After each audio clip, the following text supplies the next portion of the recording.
হাফেজ সর্দারের ছেলে মহসিন সর্দার মাদারীপুরের কালকিনির সস্তাল গ্রামের বাসিন্দা। নদীতে ঘরবাড়ি বিলীন হবার পর ঠাঁই হয় খাসেরহাটের সরকারি গুচ্ছ গ্রামে। কিন্তু ৩ বছর আগে ঝড়ে উড়ে গেছে ঘরের চালা। পরে চালার উপরে পলিথিন আর ইট দিয়ে বৃষ্টির পানি আটকানোর চেষ্টা করলেও ভিজে যায় বিছানাসহ ঘরের আসবাবপত্র। ইটভাটায় কাজ করে আয়ের অর্থ দিয়ে যেখানে ৫ জনের সংসার চালানো দায়, সেখানে নতুনভাবে ঘর মেরামত করা তার জন্য দুঃসাধ্য।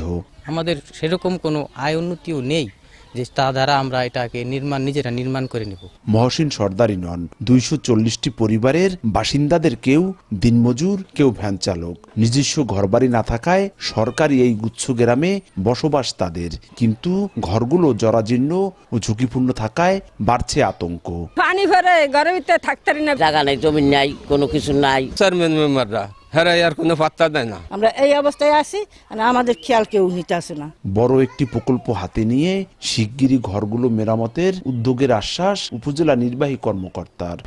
১, ২, ৩ ঢাকায় জমি জিতে নিন ১০০% ক্যাশব্যাক সহ ২০ কোটি টাকার পুরস্কার।